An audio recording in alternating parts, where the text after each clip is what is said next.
Hello, everyone. Welcome to this edition of Gas South District's That's the Ticket, the ultimate podcast exploring all things Gas South District and a source for insights to events on campus and discussions on the wider entertainment and tourism industry. Please welcome the host of our show, Stan Hall, CEO of Gas South District and Explore Gwinnett. Hello, everyone, and thank you for joining us for this episode of That's the Ticket podcast. As you know, we always try to do things that are in good taste, and today we're going to do that, and we're going to talk about things that also taste good. So we've got a double whammy for you today. We're going to learn a little more about the Proof of the Pudding, a catering and food service management company at Gas South District and beyond. So joining us today on our show is Proof of the Pudding CEO Adam Noyes. Adam, welcome to the show, and thank you for being here with us today. Well, good afternoon, and thanks so much for having me, Stan and Mike. It's a pleasure to be here, and I'm honored to talk with you today. Absolutely. So, Adam, Proof of the Pudding is as much a part of Gas South District as anything we do. We have a long history with you guys. So, if you don't mind, share with our listeners today, tell us a little bit about the history, the proud history of Proof of the Pudding. Yeah, we're 44 years young as an organization, Absolutely. and our partnership here dates back to the early 90s here up in Gwinnett, and we're extremely proud and grateful for that partnership. But we ultimately started as a small mom and pop catering operation off of 10th and Piedmont 44 years ago in Atlanta, and we really were, at the time, a pastry and brownie and, really a store, a retail outlet at the time. And as the city of Atlanta began to grow, we got more and more inquiries about, hey, can you cater our home party? Can you cater our wedding or our corporate event? And that's kind of how Proof got into the catering business, was just by request. And, really through the years, more and more of those catering types and events, as the city grew from, 1 million people at a time to now over 6 today. We started doing exclusive venues as well, and our first exclusive venue was the Carter Presidential Library in the early '80s, and then started doing convention centers. And right here at Gas South District was one of our first, which is really pretty exciting. We do some other convention centers around the South, and we got into, you name it. We do PGA golf tournaments. We do boat shows. We do football stadiums. It's really not a part of food and beverage that we don't touch today. And we've got a team of about 1,700 folks and operate in 16 states today. Well, that's great. And like I say, you've been here with us for a long time. When do you think your relationship with what is now Gas South District began? I think it was, I was asking a few folks yesterday. I think it was in like 92 was the first year that we started partnering. And we opened in 90, right? Yeah, I think you opened in 90. I think 92 was, so we were early to the table, and grateful again for the partnerships that we've had through the years. And certainly what an amazing transformation through the years this facility and this whole district has had. I mean, the recent renovations here, everywhere from the Hudgens Center to the Convention Center to the expansion of the Convention Center to the arena, parking. It's really been a game changer, especially with the hotel coming online. Oh, yeah. It's truly changed the whole operation here for us from a food and beverage perspective, but the clientele's changed in a great way. Oh, yeah. I think that you and I've had this discussion before, but, I think anytime that I speak to somebody who's in the hospitality industry, no matter what that involvement might be, we always come back to COVID and what that did to our business. How did COVID affect Proof of the Pudding and all of the stuff you've got going on with catering? What was the impact that had through you? Oh, I almost have a little PTSD from it, quite honestly. We all do. When I go back to March of 2020, it was a booming time. We had a great forecast at all our different business operations, looking great outlook on the year, and it all came to just an abrupt halt, as all of our industry did Immediately. Almost. We were doing the Players Championship down in Ponte Vedra, and we had 18 tractor trailer loads full of food, and we got called into a meeting, and we were told we're gonna go without fans, and then a day later we were told we're gonna go without players. Yeah. And that night I saw the NBA cancel their season, and just I'll never forget the next 24 hours of literally speaking with all of our partners. Every single one of our clients calling, what is the plan? And most of it was our centers were shutting down, our tourism attractions were shutting down.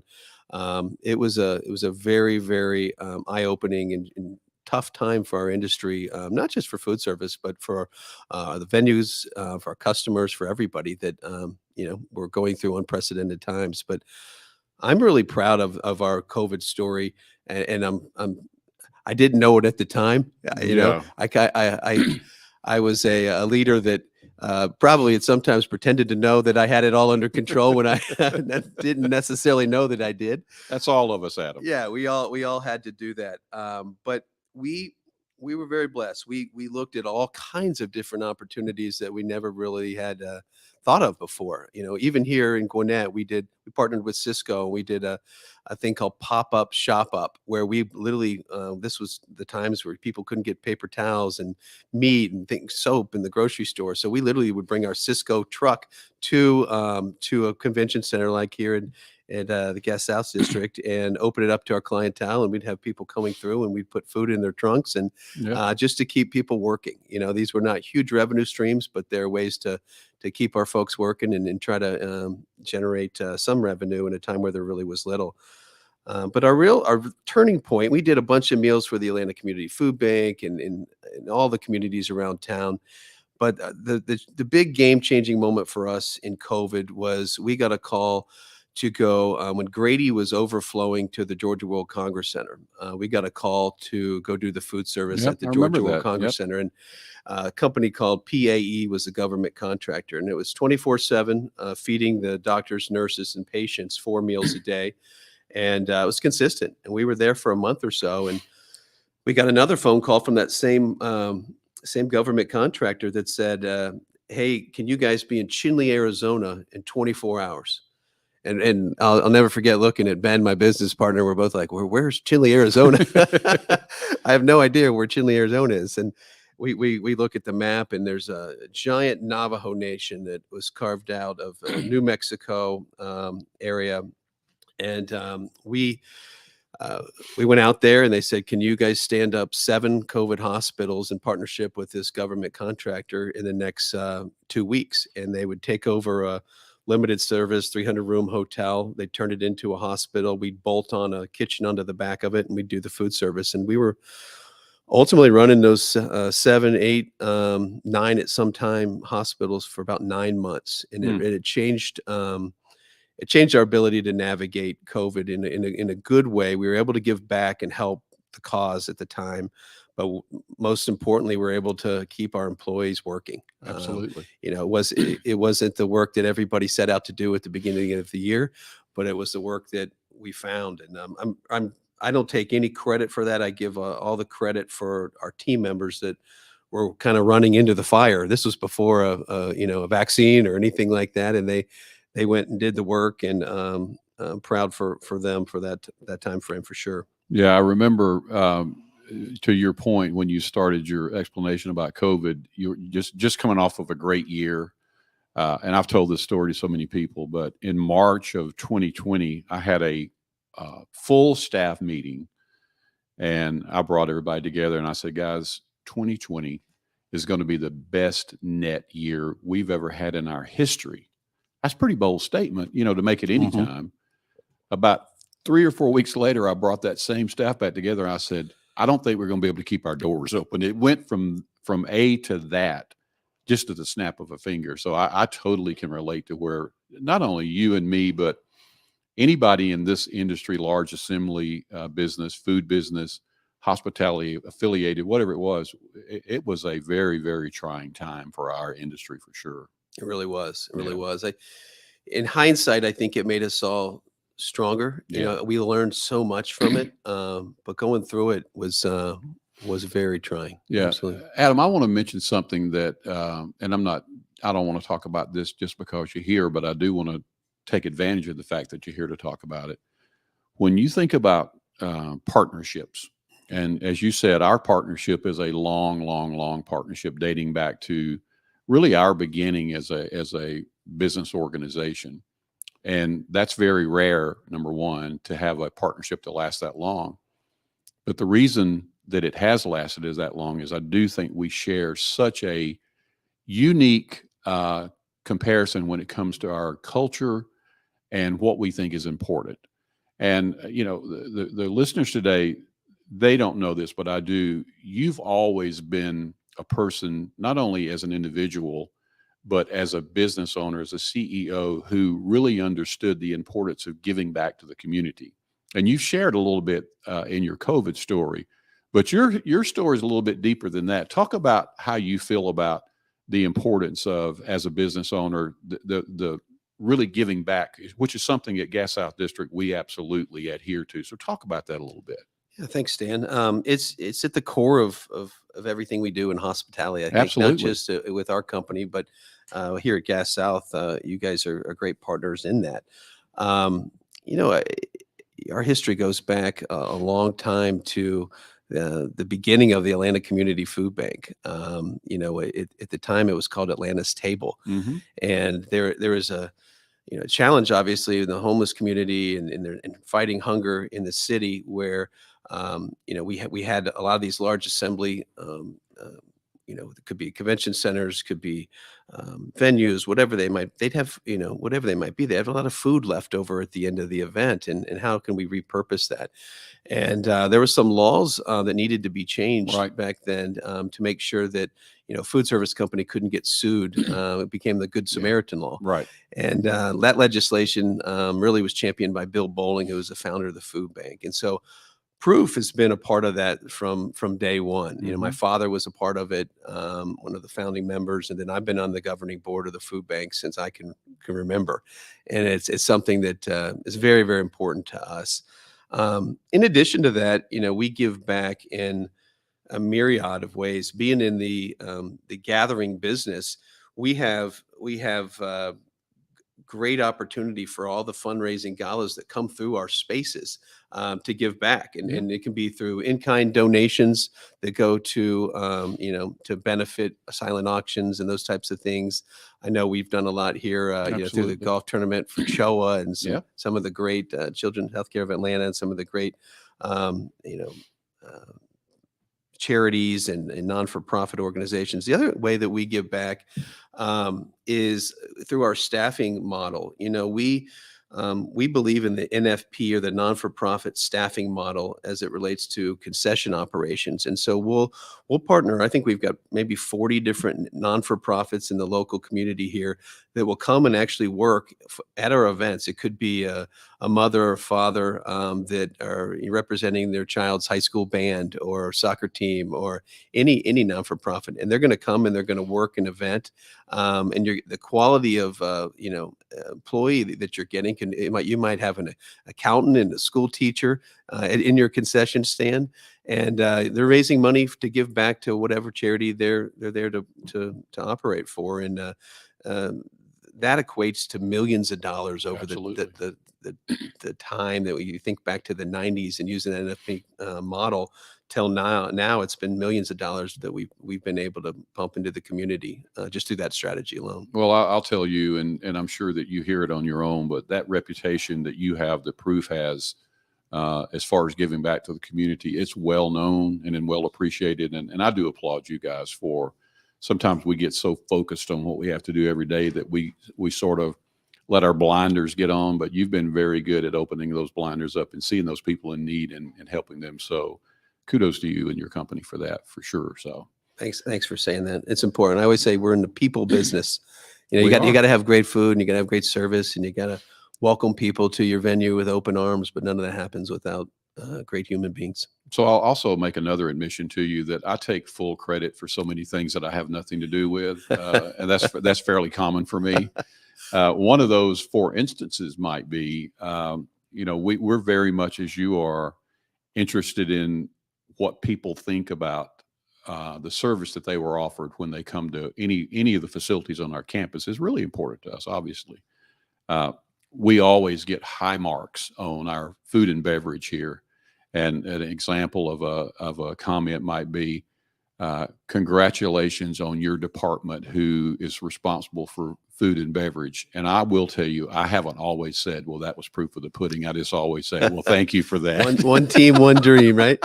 We're all part of the same team. One team, one dream is correct. But and again, things that we're sharing with our listeners today, you and I've had in private discussions, but proof of the pudding is a absolute asset to the services that we provide to our clients that very often takes us over the top of that decision-making process that somebody may go through.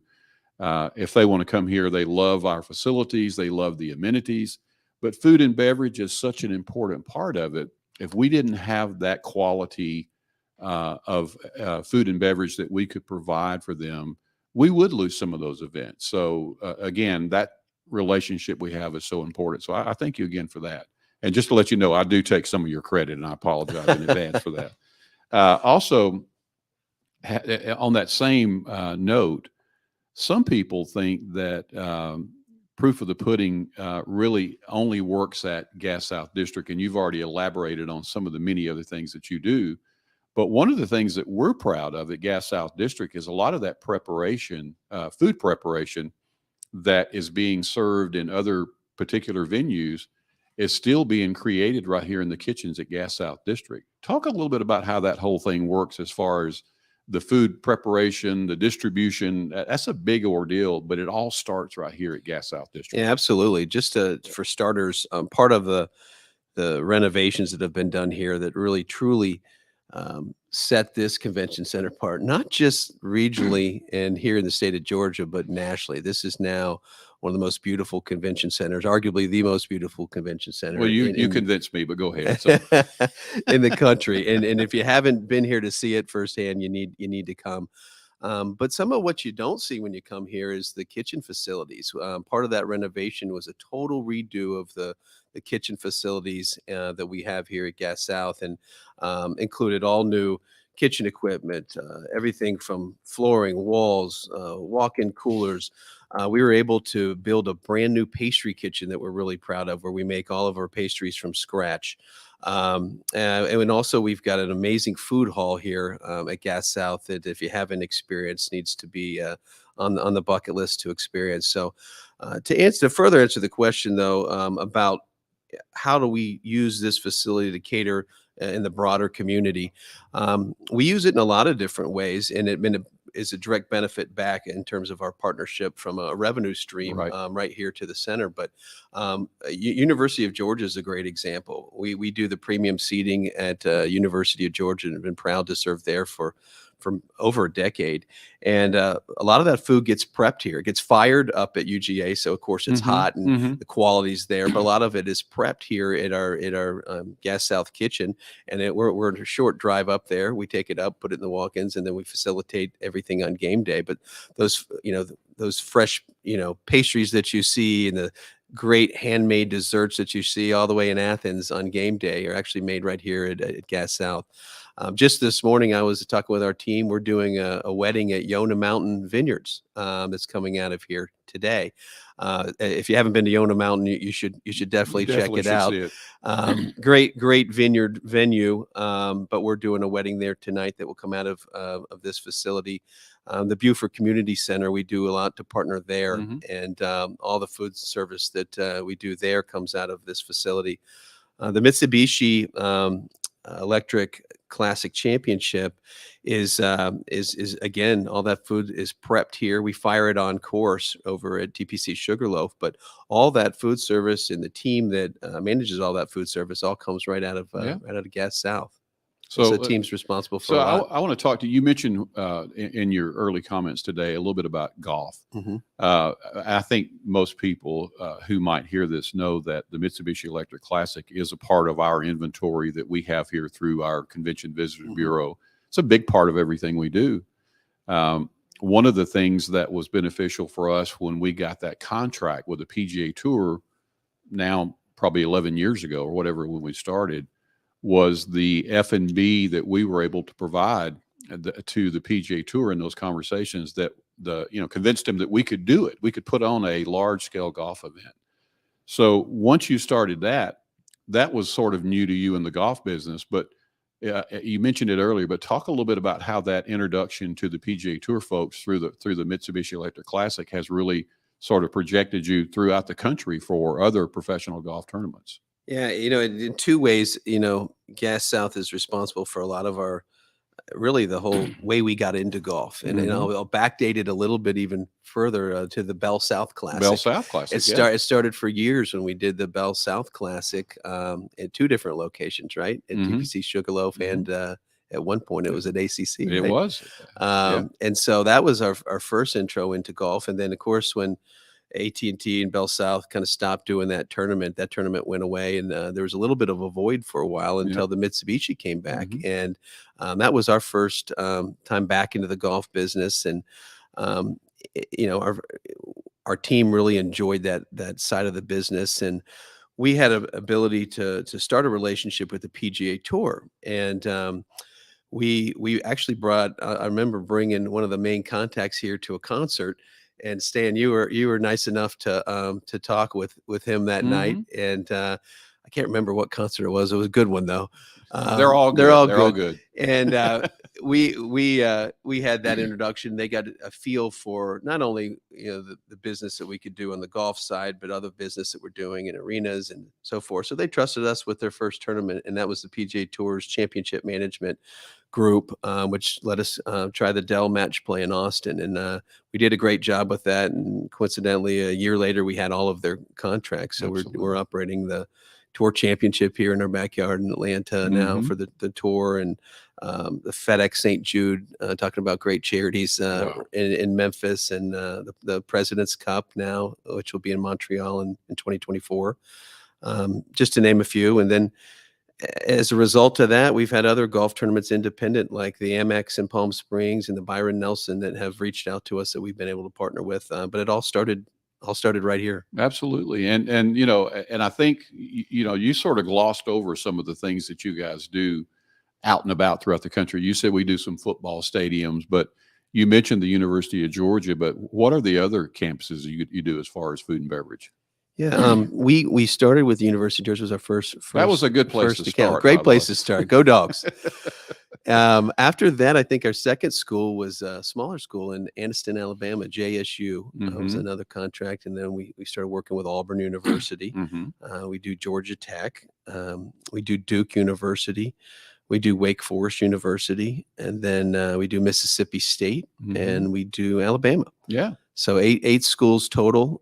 So fall for us is a busy time, and I spend a lot of my Saturdays bouncing around different football stadiums, making sure we're doing a great job. Well, that's not a bad way to spend a Saturday, though. If you got to work, why not be at a college football exactly game? And all those schools are great places to be. They're all great places, and but I do think it's important for our listeners to understand really the magnitude of proof of the pudding goes so far beyond the relationship we have here at Gas South District, which we truly love. But you guys have just really just taken off like a rocket in the food and beverage business throughout the country in so many different venues, literally and figuratively, but so many different things you guys are doing. So again, congratulations on that too. Thank you. Yeah, absolutely. I want to talk to you about one other cool thing you guys do, because it's something I'm excited about that's coming up. But you guys have got into the boat show business a little bit. Talk about the one you've got coming up.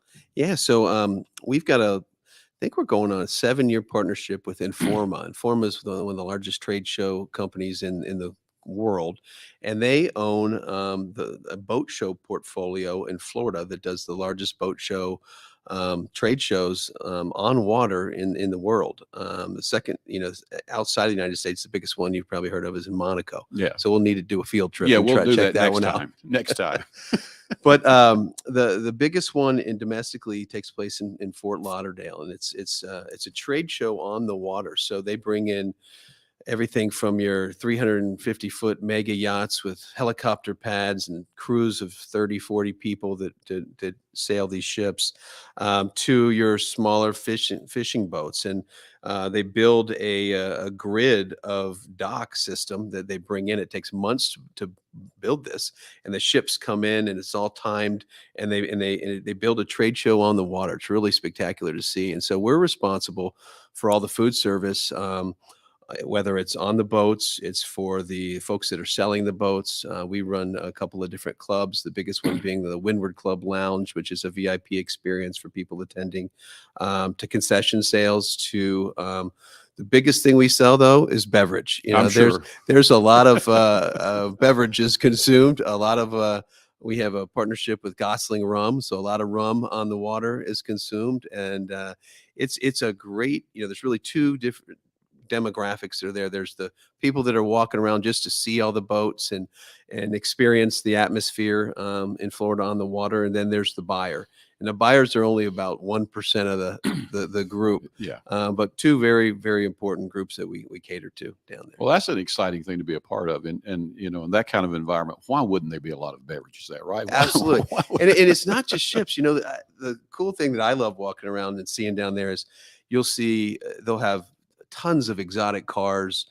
You can buy everything from a helicopter to a submarine to put on your boat, and so it's just more toys than you can ever imagine looking at. Yeah. Well, Adam, I just really, since we started doing this podcast, I knew I wanted to have you representing Proof of the Pudding be a part of a conversation that we had. It's absolutely a relationship that we have enjoyed, one that we cherish, that's so important in the overall business model of everything we do on this campus. So today's not the first time I've ever told you that, but I think it's important that anyone who has an interest in the Gas South District business, the campus, whatever it might be, truly understand how significant our relationship with Proof of the Pudding is, one that we're so proud of and one that we hope continues for a long, long time. So thank you today for being with us and sharing some of your story. Thanks so much. We're truly humbled by the partnership. And, we talked about all the other things that we were doing out there, but nothing is more important than the partnership we have right here. Totally agree. Thank you again for being with us today. Appreciate the time. All right, guys, that's all the time we have today. Be sure to check out GasSouthDistrict.com and follow us on Facebook, Instagram, LinkedIn, Twitter, and TikTok. You can find all the episodes of Gas South District's That's the Ticket wherever you listen to podcasts. Thanks again for joining us today. We'll return soon for another episode of That's the Ticket. Have a great day, everybody.